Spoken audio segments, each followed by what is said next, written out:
when my father's father died in a tragic car accident only 3 days before Christmas at the young age of 25, and only seconds from the front door of his home in Coachman, Virginia. The incident left a lot of heartache and devastation in my family. And unfortunately, that direct ability to find out more information about my family's history died along with him. But my longing to find more about my roots only grew stronger over time. I was forced to find new methods of researching my family's history. And that research led me to find the Coachman.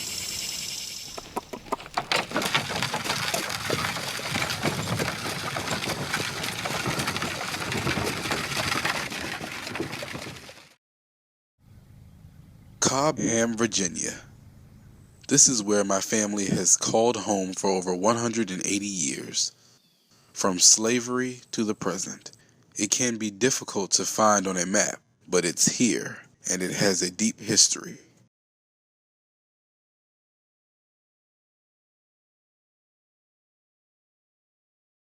Willis and Chloe Dickerson were slaves at Castle Hill Estate in the early 1800s.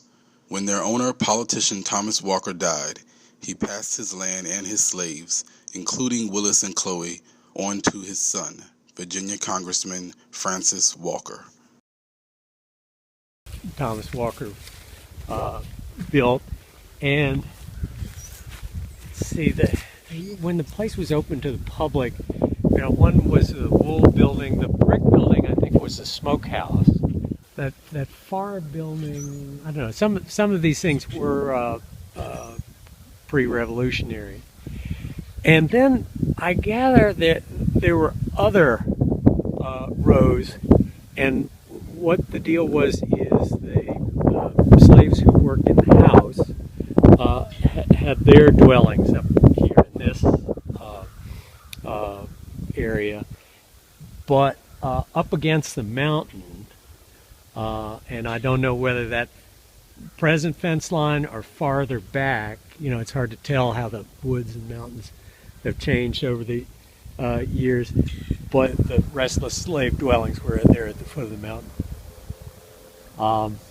There's an account, it's in my book, talking about the what each cabin looked like, and each one had a chimney with a big hearth. It paints, I think, an optimistic image about how wonderful it was for the people who lived in each house. To learn more about Warren Dickerson's background, I visited the Albemarle County Courthouse to meet with independent researcher Sam Towler. Francis Walker died, who owned Castle Hill, and he had 2 daughters, and his land and all his slaves was split between one daughter who married Man Page and the other daughter, Judith, who married Cowell Reeves. Judith got the Castle Hill property, and Miss Page got the land north. The people that went to the Pages is Willis and Chloe.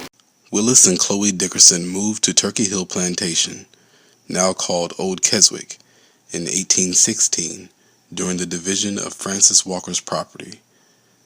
Their son Jackson Dickerson was born there in 1830, and in 1871 married fellow former slave Sarah Grady.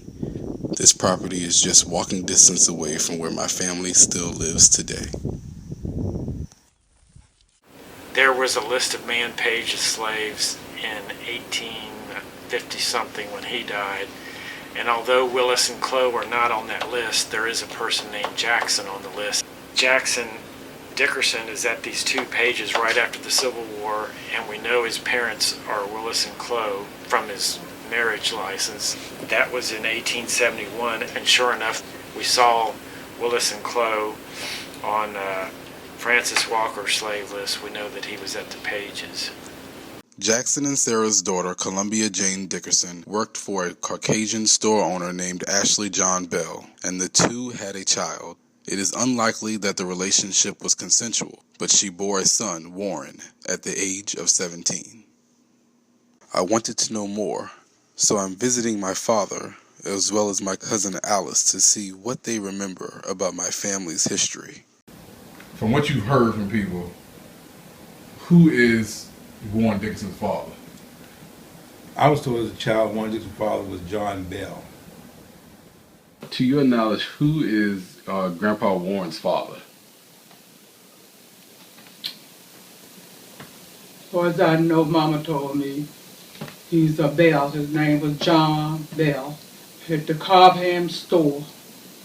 The mother was working there. That's how it came about. That's all I know. Do you remember anyone mentioning anything about a Columbia Dickerson or Sarah or Jackson Dickerson? I done heard those names, but I didn't know who they were. Mama never said nothing about them. Okay. But I bet Mama knew. Like them pictures I bought in here one night, and I think I said I didn't know who these people were. Mama was keeping those pictures, so she must have knew something about it. So there's 3 records. 2 of them say, the first one in time says his mother is Sarah, and the last 2 say his mother is Columbia. So 2 out of 3 say Columbia, so that seems to be correct. And this was really interesting. I found this recently in Richmond. Shut up.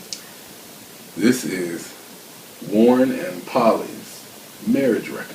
Shut up! It shows Warren Dickerson and Polly Johnson. Warren was 21 years old and Polly was 17. Ah, Lord. Mama don't even know that. She never said nothing. And it's got both of them being from Albemarle, Virginia. And it shows the parents here. Warren's mother and father's name is Jackson and Sarah. But on the death record, it's got John Bell and Columbia. So what it looks like is that Jackson and Sarah raised him because John Bell was his actual father, and that maybe he found out in later years that that's who his father was. And that this Columbia lady, that's his biological mother, but he probably grew up knowing her to be his aunt or his older sister. Yeah, they would tell him anything. I was referred to Cinder Stanton, the Shannon Senior Historian Emerita at Thomas Jefferson's Monticello. I met her at her home in Albemarle County to discuss how Columbia's relationship with A.J. Bell may have affected Warren. As I mentioned, my second great grandfather, he was the son of a 18-year-old African American woman. She was born in 1869, and his supposed father was a 27-year-old Caucasian man who was born in 1860. During that time, was having illegitimate children, by African American women, was it still as common as it might have been pre-emancipation? Was it even after? Was it still as common? My impression is that it was much less common for a number of reasons. One is African Americans could now live together. Husbands and wives could live together, which so many of them could not do when they were enslaved. A broad marriage apparently was more than half of the marriages of enslaved people, living apart basically. And after 1865, husbands and wives moved together. The children and the couple were all together, and so there was family unity and there was control over what happened to them, which there hadn't been as much under slavery. So I think that there were these 2-parent households now throughout the county, and they were much more stable and secure. So the interracial relationships, the consensual ones especially, of white men and black women, I'm sure it was greatly reduced. And the occasions where it might happen would be domestic servants, say, in houses, of more wealthy people, and domestic servants of whatever race were always vulnerable to the intentions of the young men. Jackson Dickinson bought 7 acres in 1888 and left it to Warren in his will. Even then, it was not made clear if Warren was his son or grandson.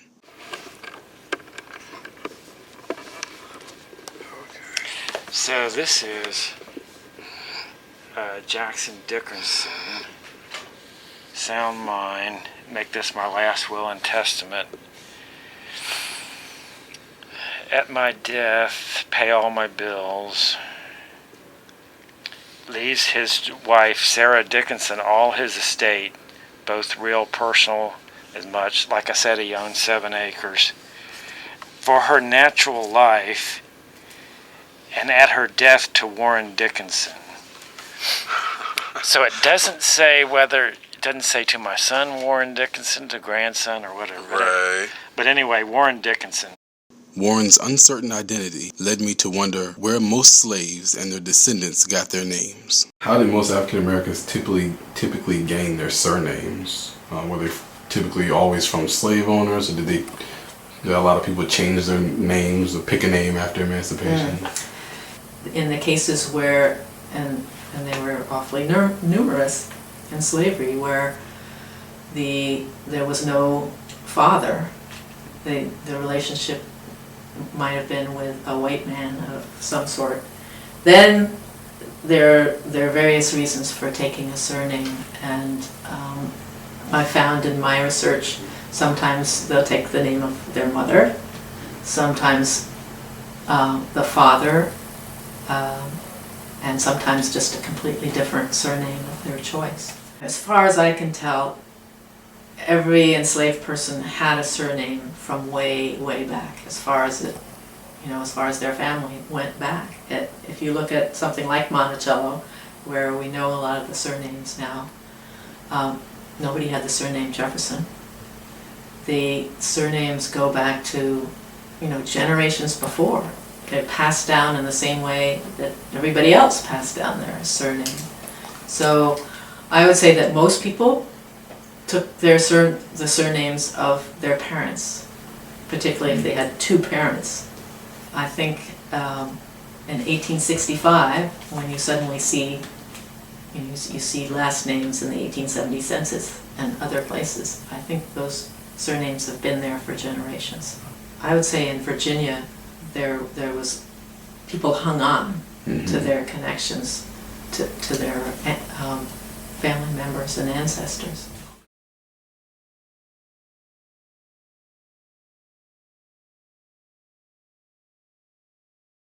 According to church financial records at Zion Hill Baptist Church in Sismont, Virginia, Warren Dickerson and Polly Johnson both worshiped there.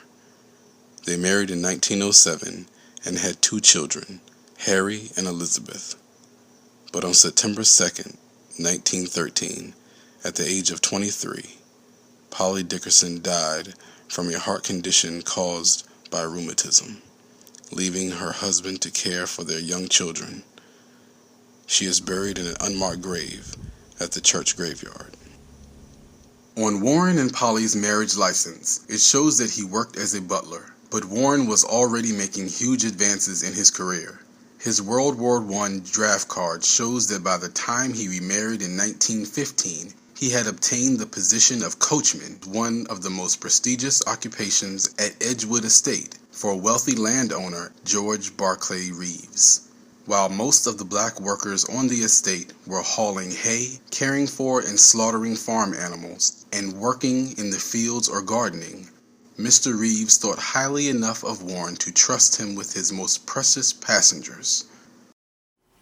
How common was it for African American men in the early 1900s to obtain a job like a coachman or a butler in a big household? My second great grandfather in 1917, he was a coachman at Edgewood, and he was a butler prior to that as well. Oh, he was butler before that? Yeah. That's interesting, yeah. Well, only as common as there were households wealthy enough to have a butler and have a coachman. I think throughout the county, almost all those positions would have been filled by African Americans. But you had to be highly skilled to achieve that post, you know, in someone's household. The man with the highest income was called a stableman, and you know, I'm sure that was, you know, he was a coachman, chauffeur, stableman, all those things rolled in together. So that shows that it's a position of some expertise. Someone in the position of Coachman in 1917 would have a lot more independence and power. He had these skills that he could go, you know, sell his skills to somebody else. I mean, he had that kind of freedom because of the position that he held.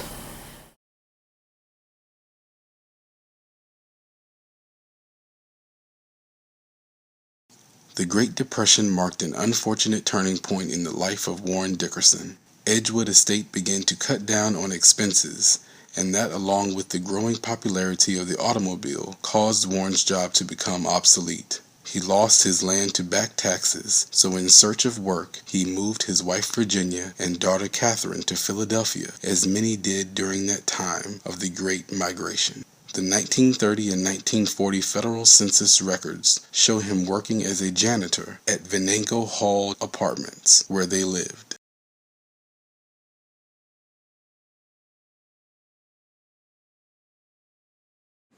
At the age of 59, Warren Dickerson died of a cardiac aneurysm due to Leutic heart disease at Philadelphia General Hospital on November 30th, 1946. Dr. James Bergen of the University of Virginia Health System explains. The first one on Warren, the comment was made that there was a Leutic heart disease with secondary pneumonitis. Leutic is the old-fashioned name for syphilis. So syphilis, one of the sexually transmitted diseases. So I don't know how they made that diagnosis. Nowadays we can make it fairly easily with culture or doing things like that, but I don't know what they did back here, so I don't know if that's the real diagnosis or not. The biggest thing is that Leutic disease or syphilis can cause aneurysms of the aorta. The aorta is the big blood vessel that comes out here from the heart, you know, feeds the brain up this direction, and down this direction you get the kidneys, the liver, the legs, and all that kind of stuff. And so what they're talking about is an aneurysm or dilation of this area of the aorta. And again, syphilis is one of the things that causes that. We see that with other illnesses also. So again, I don't know how that original diagnosis was made, but if that ruptures, certainly back in the, you know, in the 1920s or so, it would have been a certain death. Nowadays, if these things rupture, it's about a 50 to 60% survival rate. So we can do much better, but it's still a catastrophic thing when that happens. The other thing that they mentioned was that he had secondary pneumonitis, and pneumonitis means inflammation of whatever. In this case, the pneuma would be lung, and so pneumonitis or lung inflammation. You can see that with pneumonias, for example, is the most frequent cause. There are other things that can cause inflammation. Other things like lupus, for example, could cause that, or rheumatoid arthritis. Lupus is a little bit interesting, or rheumatoid arthritis, because they can also cause aneurysms. So again, there may have been some other diagnosis to cause the enlargement and rupture of his aneurysm. Can you tell me what you remember about when Warren died? Do you remember anything about when he died? I looked up and it looks like he died in 1946. Do you remember anything? He was in Philadelphia, and he was in a hospital there, and Catherine didn't let Mom and them know anything about it. And I don't know how long he had been dead before the word came that he was in the morgue. And Mama and Uncle Herb went there to identify him, and they stayed there and had him buried. Now, where, I can't say what part of Philadelphia or nothing like that.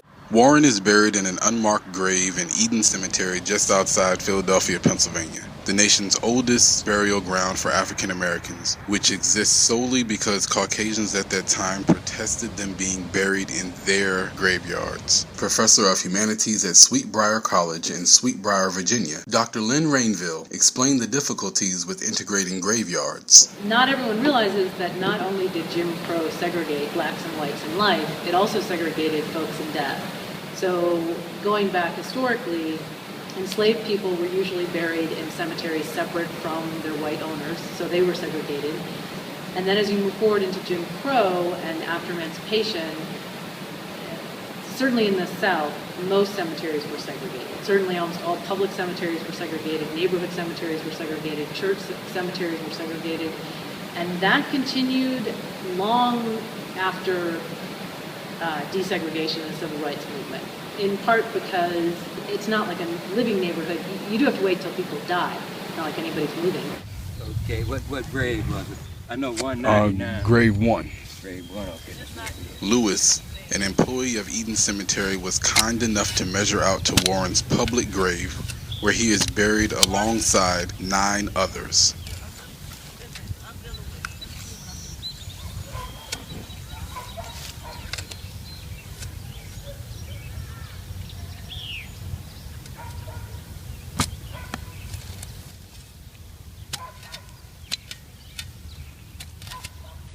This shovel marks Warren's final resting place.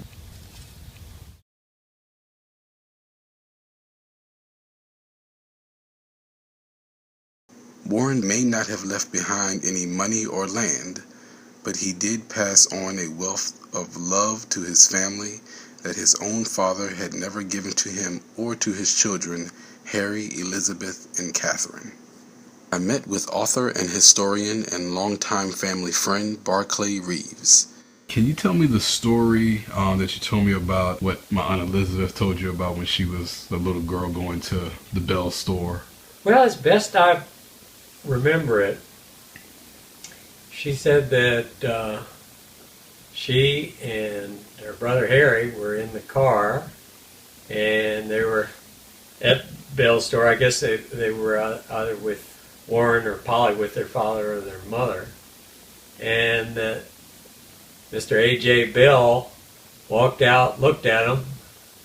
They looked back at him, but there was not a lot of it, not much more to it than that. That he was looking at his grandchildren, but he wasn't embracing them with the love that a grandparent should embrace a grandchild with.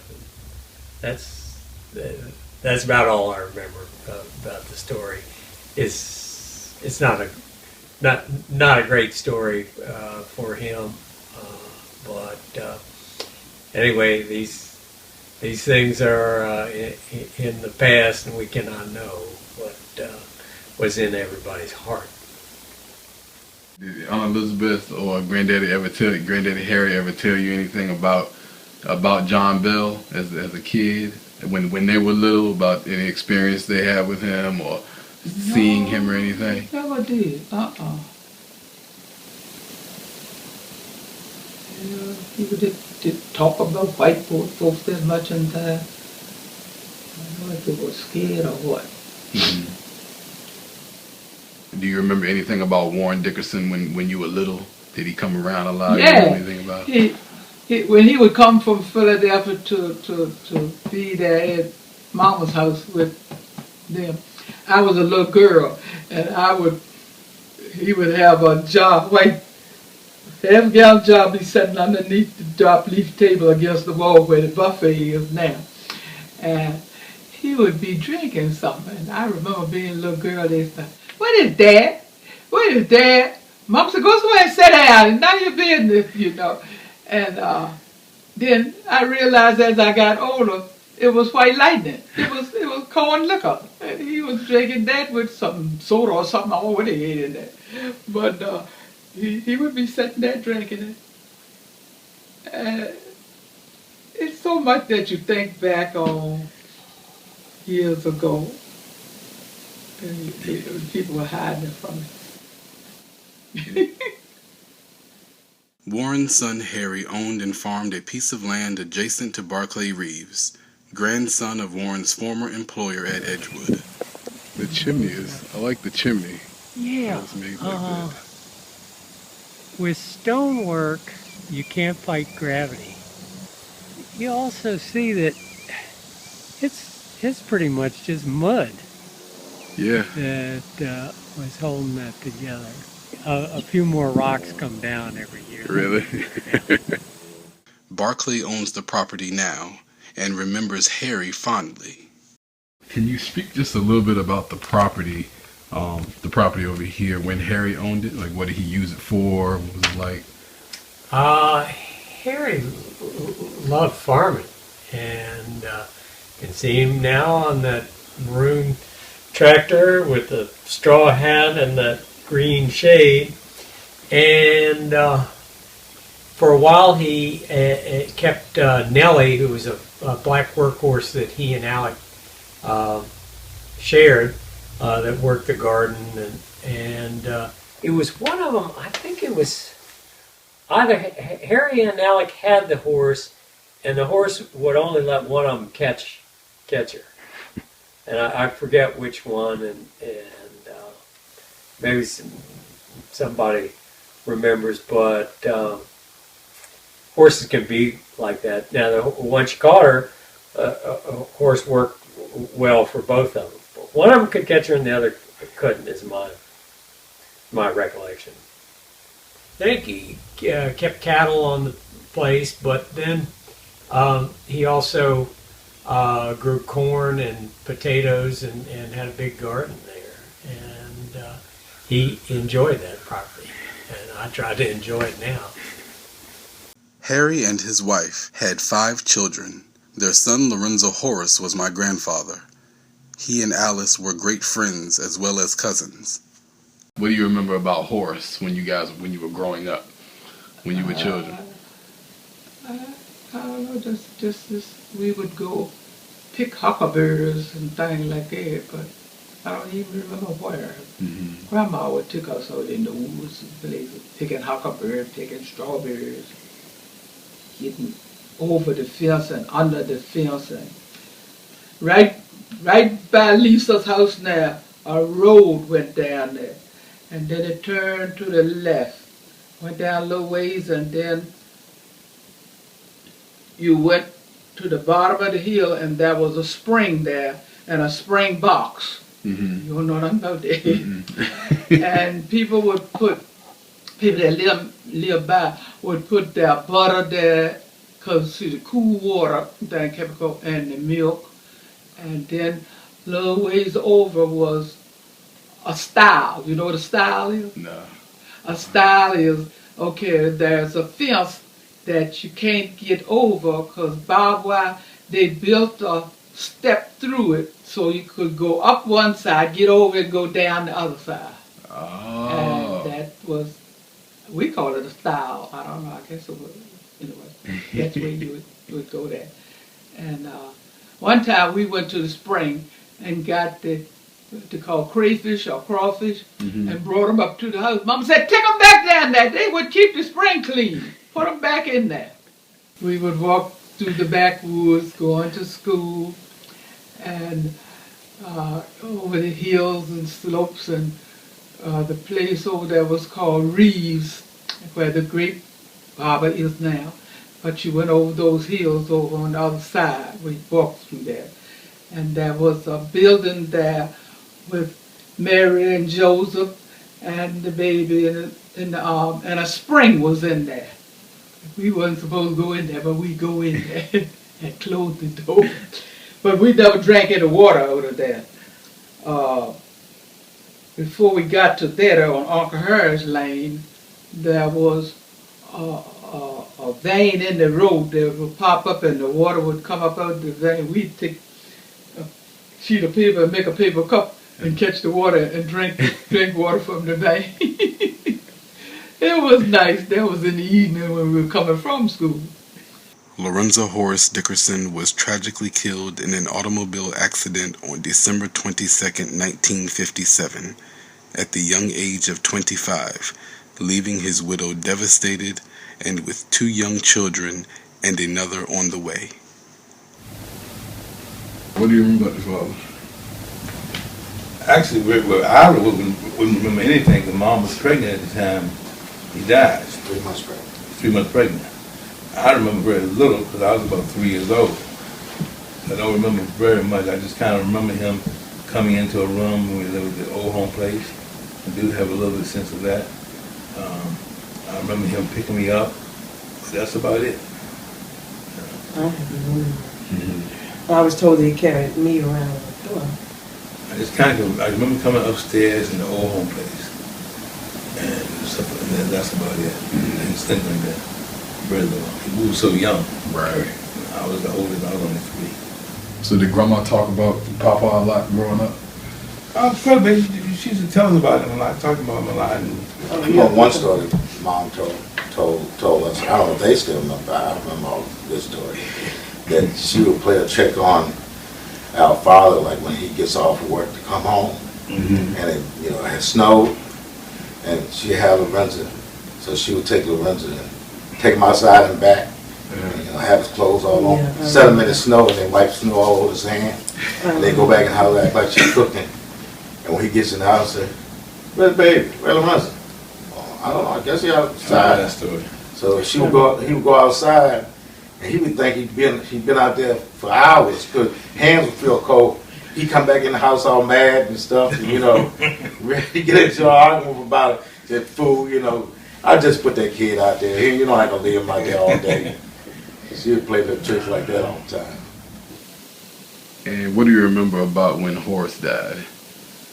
The morning Horace died, all I can say is James could tell you. James was coming out of town with them, behind them or something.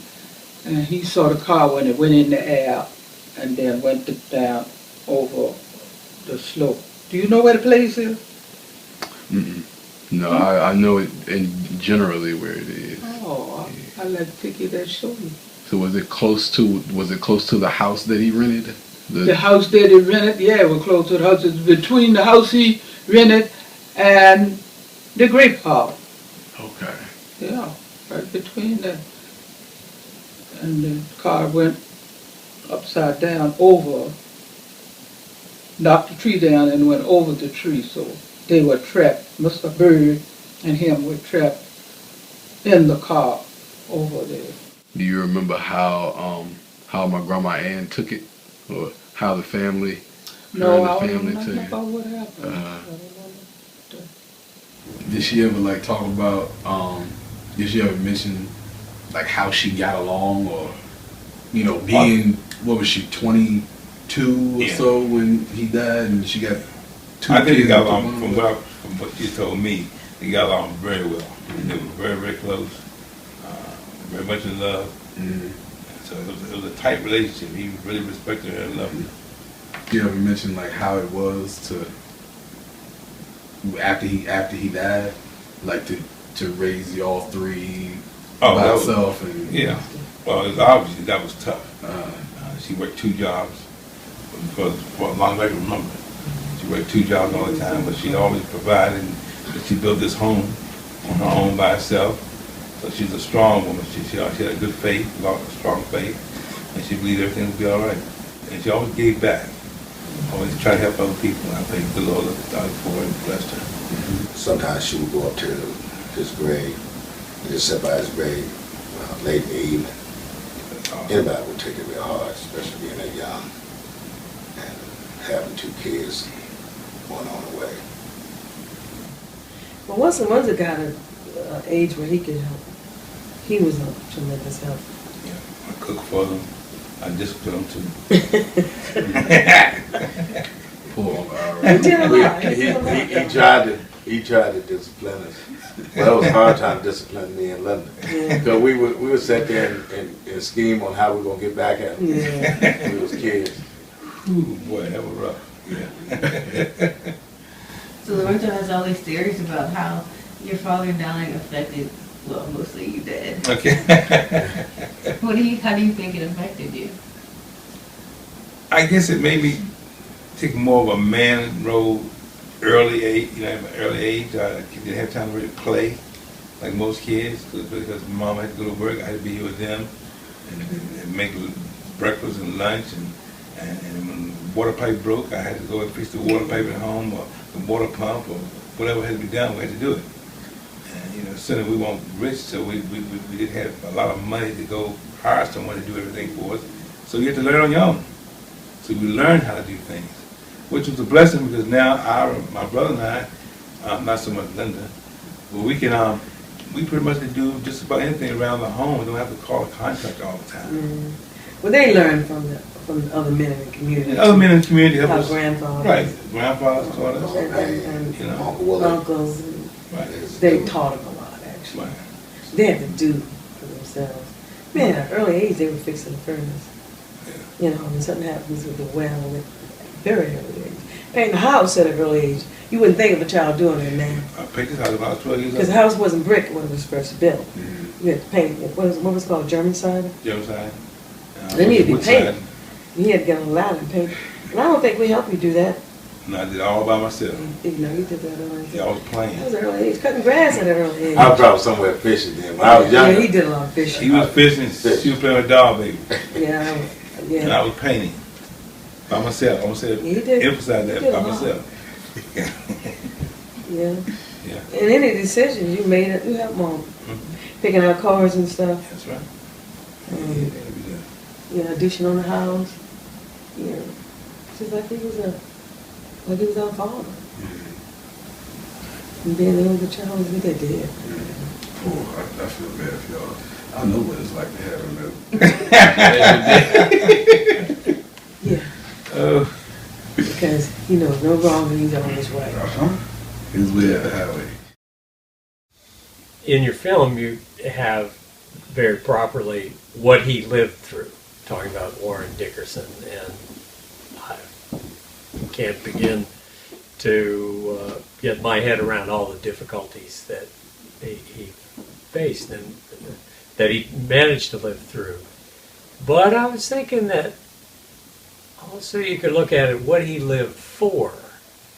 And he lived for you and your son and all of his descendants. And it really hit me at Harry's funeral, Warren's son, your great-grandfather, that funerals aren't the happiest occasion, but they are a time for the family to stand up and take notice of who has just passed.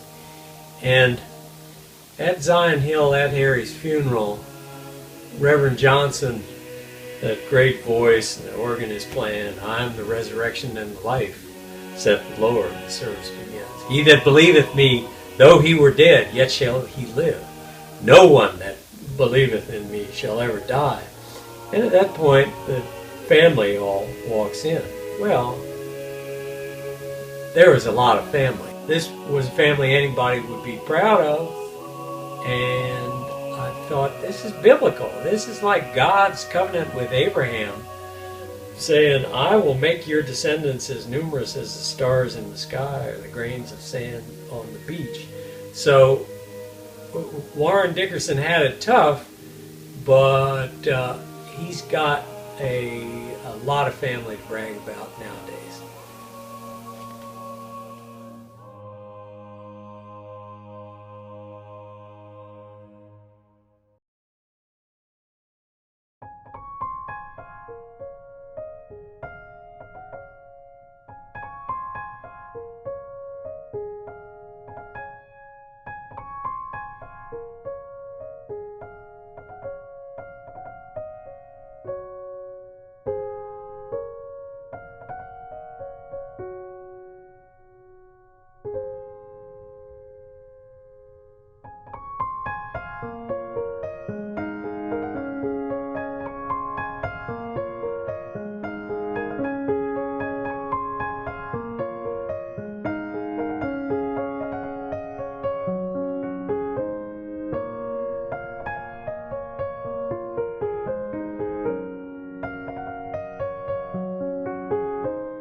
People just didn't talk to the children enough. And you know someday they want to know.